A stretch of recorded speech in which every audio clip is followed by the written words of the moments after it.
So the war is over, and Vritasura was his son of a Brahmana. The previous, his brother's name is Vishwarupa. And what is the name of the father? Tvashta. Therefore, and he had all the qualities also. Not only a Brahmana, he was a great Vaishnava. But he was given birth by the father from a Homa with the vow to become enemy of Indra.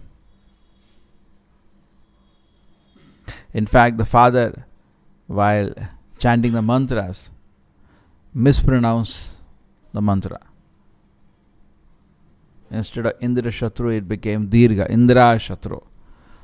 And finally, it became somebody who will kill Indra to somebody whose Indra is the enemy. So it became little.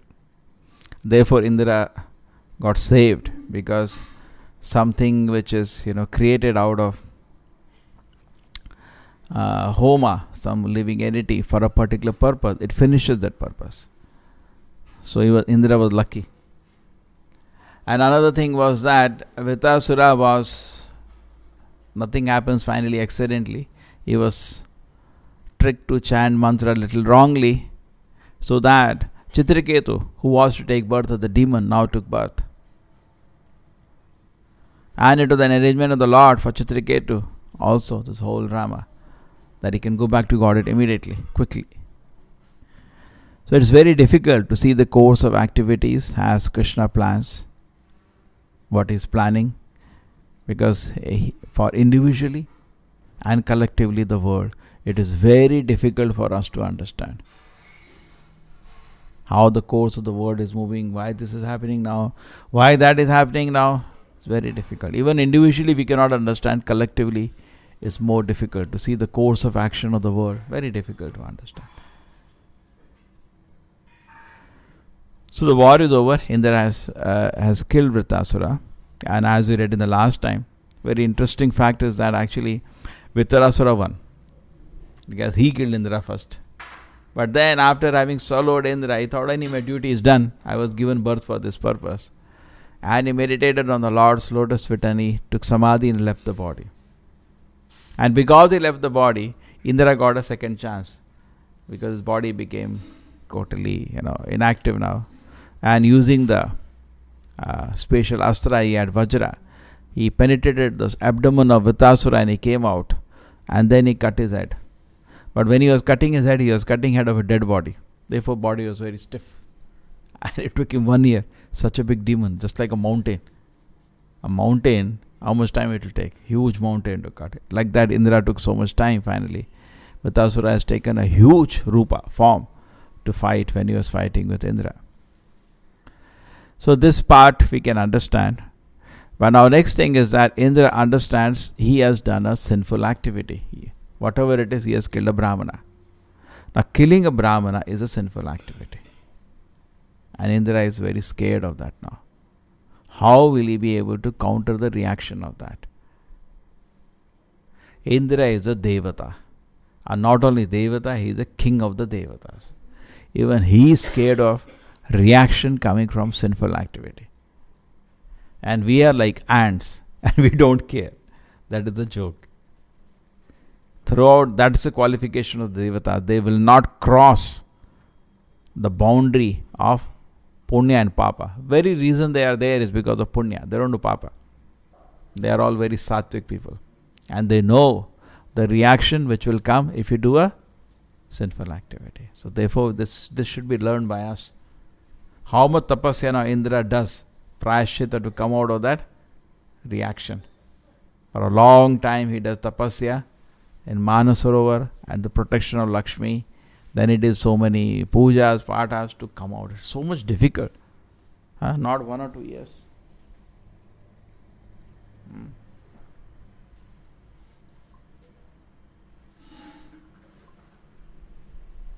Okay. Then Indra, how long? He Manasara and the protection god over 1,000 years. So huge time. He has done tapasya. Even devatas actually live for 10,000 of their years. We live 100 of our years. Their life is much, much bigger. They live generally for one manvantara. Indra lives for one manvantara. And one manvantara is massive. Because around 300 million years. There are how many manus in a day of Brahma? 14 manus in a day of Brahma. And what is the length of the day? 4.3 billion years. Okay? 4.3 million into 1000. There are 1000 cycles of Satyuga, Treta, Dwapara, Kali Yuga. That is one cycle called one Mahayuga or Divya Yuga. 1000 cycles like that form one day of Brahma. That means 4.3 billion years is a day of Brahma. Divided by 14, 300 million years is one Manvantara. Okay? A Manu is always, he runs the Manvantara. Brahma is a chief. He is you can say one executive director on the Brahma, you can say like CEO. And he is the executing director. He is the one who runs the show. That's why Manu has Manu Samhita also. Manu also writes Manu Samhita, rules and regulations which are operating of Punya Papa. Manu Samhita guides how a king should punish or award. It's very, very clear and very strict. Manu Samhita is very strict. Nowadays the government may not give that punishment, but that punishment will come because that is the laws of karma. If suppose a king hangs somebody for doing murder, he is doing favor to him because very sinful reaction will come much more than that if he spares him. It is said, suppose somebody has done murder and king kills him, he may go to even heaven, that person, because Papa is washed away. It's actually a favor to him. Otherwise, that sin will keep haunting him birth after birth. That's the general trend. But Kali Yuga situation looks very difficult because Kali Yuga people are almost dead. Therefore, they are so delicate to handle every person. They are almost dead. They're torn by their mind, torn by their anxieties. Very difficult to find a peaceful person in Kali Yuga. Prabhupada used to laugh sometimes. He said, generally, why did Lord Chaitanya? Generally, all the incarnations, Paritranaya sadhuna vinashaya cha dushkita. That is throughout. All the incarnation did it. Lord Rama did it. He also destroyed all the whole army of Lanka. Correct? Lord Krishna did it. He destroyed millions of soldiers on the battlefield and he personally killed so many demons. Narasimhadeva did it. Parashurama did it. They killed millions. Parashurama killed all the Kshatriyas 21 times. But why is it in Kali Yuga, Lord Chaitanya could have chosen to do that? He can do that. In fact, he does that, not now, at the end of Kali Yuga. But why particularly Lord Chaitanya, he did not lift weapon. He rather took a compassionate attitude. Prabhupada says they're already dead. It will be too much to kill them. They're already almost dead with the kind of suffering they're undergoing, people in Kali Yuga. There's so much suffering they're undergoing, they're almost dead. Killing will be too much. The Lord Chaitanya is very kind, no problem. Otherwise, you see, all other incarnations, how did it dealt with the confusion? Even Kalki, how is going to do? He's not going to come and preach. He takes a sword and just cuts all the miscreants. Few saintly people remain and Satyuga starts. Okay? That's how the Kalki is going to act. Same way we can see Lord Krishna also acted. He destroyed all the miscreants, personally killed and brought wholesale all of them on the war and smashed away. Lord Rama also, that time some crazy people there in Lanka just smashed the whole Lanka. And we can take all the examples are like that. Parashuram, Narasimha. It was like massive killing. And that's what Lord does. Bhagavad Gita says, Krishna himself says, Paritranaya sadhunam vinashaya dushkrita. But in Kali Yuga, Lord Chaitanya does not do the vinasha in the sense of killing people. Why? This is very interesting. They're really too much. They're already suffering so much. Really too much. So he's merciful. Just like a doctor, when he sees the patient suffering too much, he'll be merciful. So Lord Chaitanya is very merciful. Namo Mahavadanyaya, there's a prayer given by Rupa Goswami. Namo Mahavadanyaya Krishna Prema Padayate. Krishnaya Krishna Chaitanya Gaur Tushe Namo Namaha. So that is a prayer of for Lord Chaitanya by Rupa Goswami, that actually Lord Chaitanya is so merciful. We have to meditate the intense mercy of Lord Chaitanya, that he is not killing. He is rather killing the demonic mentality inside our heart. That is the mercy of Lord Chaitanya. So we accept the path given by Lord Chaitanya, chant Hare Krishna mantra, and also keep away from sinful activities. Two things should go on parallelly. Correct? We should not say, okay, I'll only do, some people say, I'll only do punya life. That is also not good. Because what is spiritual about it? Like somebody's time Prabhupada said, the birds also are vegetarians. Many birds are vegetarian. What's so big deal? Monkey is a vegetarian. What's the big deal? Correct? He eats only bananas. Nowadays, just imagine a joke. Cannot imagine joke. Some countries have started eating insects. They learn from China. They're eating insect burgers, and people are delighting in it. Very nice. It tastes like this, like this. Oh, this has to come. So anyway, the situation is very difficult in Kali Yuga. Now they have destroyed the whole ecology. They destroyed the whole nature, and now they want to eat insects. Kali Yuga, it is said in the Bhagavatam, they will eat their own children. They will eat each other like snakes, dogs, cats. They eat their own children. Correct? The people will learn from them. That's what they say. Any foolish activity, why you are doing? Animals are doing, no? They will learn from. As if we have to learn from animals. Common sense. And they call themselves very intelligent. Common sense they don't have. So we should be therefore very, very careful. So there are two things we should go parallelly. One side, always remember Krishna. How do you remember Krishna? By chanting his names, reading about him, discussing Bhagavatam, thinking about him. Shavadam, Kirtanam, Smaranam, this all goes on. At the same time, we do not forget Krishna. How do we forget Krishna? By sinful activities. Therefore, there is a rule in ISKCON is that we chant 16 rounds, we don't break the 4 regulations. That becomes always remember Krishna. When you're chanting Krishna, thinking about Krishna is not possible at this stage. Thinking about Krishna means chanting. That is forced meditation. You are forced to think. Suppose I take anybody's name. You are forced to think about that person that time. True or not? Right? You take somebody's name. Immediately the mind goes on that person during that time.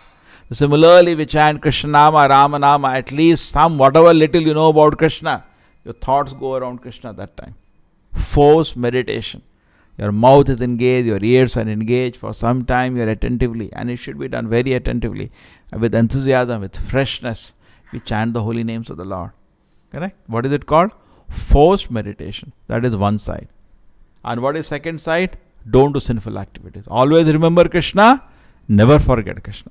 In fact, this principle can explain us. If this essence is not known, we play around with rules. We play around with rules. Somebody is watching cartoons. He forgot it. Say never forget Krishna. Always remember Krishna. This principle is not applied. No, I am following 4 regulated principles. Why are you doing this? Doesn't match. Correct, no? So the essence we have to know first. Then we know the application. Then we are very careful. What is the essence? Always remember Krishna. Never forget Krishna. All the rules and regulations we are having, this is the essence. We get up in the morning. We thank Krishna. One more day, my Lord, to serve you. What do I do today? Correct? And we organize your day, do some service to Krishna, and always there is a room to improve. Should always feel 100 times more I can do better service. What am I doing today? Organize your pray to the Lord and begin the day. Chant his holy names. That is remembrance of Krishna. Then, and all throughout the day, don't think about sinful activities. That is forgetting Krishna. And we chant holy names of the Lord, we see Aarti of the Lord, we hear about the Lord, we take Lord's Prashadam, then whole day we are planning how to preach Krishna consciousness. So always remembering Krishna. And never forget Krishna. Don't think about sinful activities. Forget about doing. We should not even plan. Worst is planning. We should not plan. Sometimes the mind, because of a previous weakness, may blow over sense object. Okay. It will go away after some time. Just like you switch off fan, the fan will keep running for some time, then it will stop. We should not plan sinful activity. Oh, like this I will do, then I will do this, then I will do this. Then what is remaining? We should not plan. Sometimes, suppose you go in a particular atmosphere and you were a drunkard before. Seeing all drunkards sitting there, we also get agitated. But that's okay. When you don't drink, you come back and you feel embarrassed that my anartha is still there. But it's not that I plan. I'll go and I'll drink there. That is then what is remaining. Asat Sangha Tyaga E Vaishnavachara. The behavior of a Vaishnava to give up the company of Asat. We have to give company of Asat. Forget about becoming Asat. If we do sinful activity, we are Asat. Forget about doing sinful activity. We should not even intimately associate with the person who is doing sinful activity. Asat Sangha Tyaga E Vaishnav Achara. You understand or not? This point is understood. Asat means whom? Stri Sangi Eka Krishna Bhaktara. In a sense, a person who is doing sinful activity is called Asat. Asat people, we should give up his Sangha. But forget about becoming Asat. Then what is devotee? Satam Prasangada Mama Virya Samvido. We should in Satsanga, we should take Prasadam in Satsanga, we do Kirtan in Satsanga, we hear Bhagavatam in Satsanga, we live. So we should remain Sat. Okay? So coming to the main point of today's shloka is that even Indra was scared of sinful activity. Nobody will be spared. It is very, very powerful. Sinful activities will destroy our spiritual life. Sinful activity is the material. Then why is Krishna asking us to stop sinful activities? It will not allow you to think about Krishna. Suppose you indulge in intoxication, gambling, illicit sex and meat. You cannot think about Krishna. It is not possible. It will destroy your meditation on Krishna. Correct? Therefore it is called sinful. Why it is called sinful? Because they will not allow you to think about Krishna. Can you drink and think about Krishna? Is it possible? Can you gamble and think about Krishna? That's not possible. That is one part. We should be very, very careful. And another thing is that sometimes we have in the past committed sinful activities. But as we grow in Krishna consciousness, gradually it will be washed away. But we leave it to Krishna to wash it away. In the sense we don't ask. Devotee rather prays to Krishna, just Parikshit Maharaj prays, my Lord, I did some sinful activities and I am a crooked person, I will not learn anyway. You punish me so that I learn not to do this sinful activity. Devotee is not asking, my Lord. Just like schools, they ask, sorry ma'am. They do gadwad, sorry ma'am. No. This is childish. I did a sinful activity, I should undergo punishment, otherwise I will not learn. Therefore, devotee is very peaceful. Even he is in difficulty. He is not thinking, if suppose he is thinking like this, I am chanting Hare Krishna, Papa is washed away, then when he is in difficulty, he has some pain. Why my Lord Krishna? I am chanting your name so long, you didn't wash till now. He is not calculating like that. That is left to the Lord. If the Lord so feels, okay, fine. But he is not seeking that kind of protection. He is seeking protection that he should not forget Krishna. He is not seeking protection against some bodily pain or mental pain. No. That will go on in this world. That is left to the Lord. Actually, when we take to devotion service, Yastru Indra Gopam Athavendra Hosa Karma Bandhanurupa Phalabhajana Matanoti Karmani Nirdahati Kintuja Bhakti Bhajam Govindamadi Purusham Tamaham Bhajami. What happens? Right from Indra Gopa, which is insect to Indra, everybody is Karmani. Yes, for karma is bound. Ahosa Bandhanurupa. Bandha is bound. Phala, by the results of the activity, everybody is bound. Just like Indra is also bound now. To an insect, to Indra, everybody is bound. Karmani nirdahati. Krishna reduces the effect of the sinful activity for a devotee. So then why does a devotee suffer anytime? Krishna makes a dam. But sometimes the dams also, there are small gates. Little water is left. So actually overall the life, the dam is put. But sometimes for our own good, Krishna says, let him undergo some suffering. It is for his good. So we should take it in that spirit. When Haridas Thakur was been caned in 22 marketplaces, the order of the head was cane him to death. So at that time, Haridas Thakur was praying, my Lord, I deserve more. This is not enough. He was not feeling, why? I am chanting 192 malas.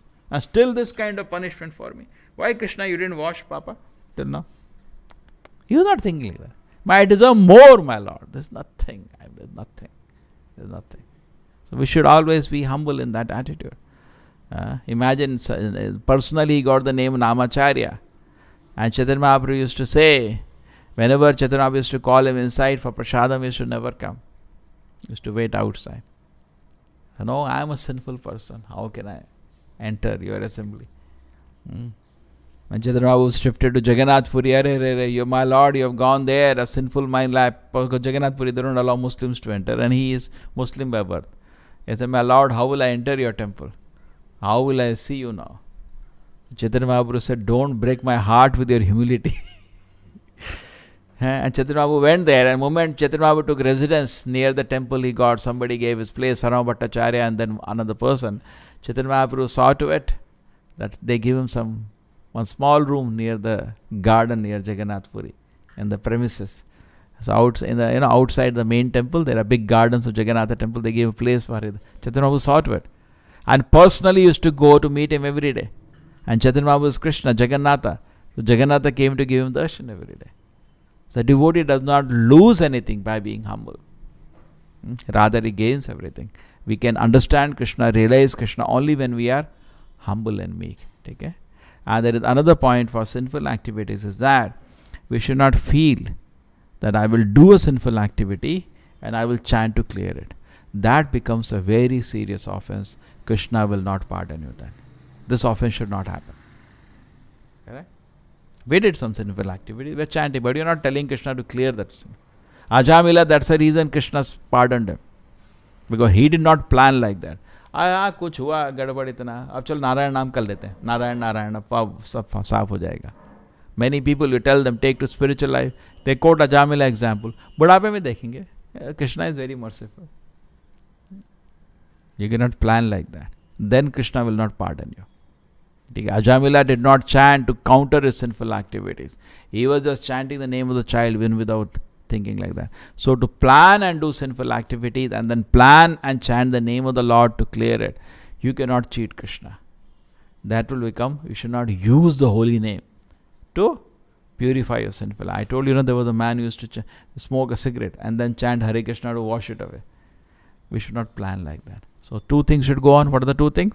One side chant Hare Krishna, one side keep a pure life. Then our progress in Krishna consciousness is guaranteed. Otherwise, the sinful activities will act like an anchor, will not allow you to progress. Srila Prabhupada ki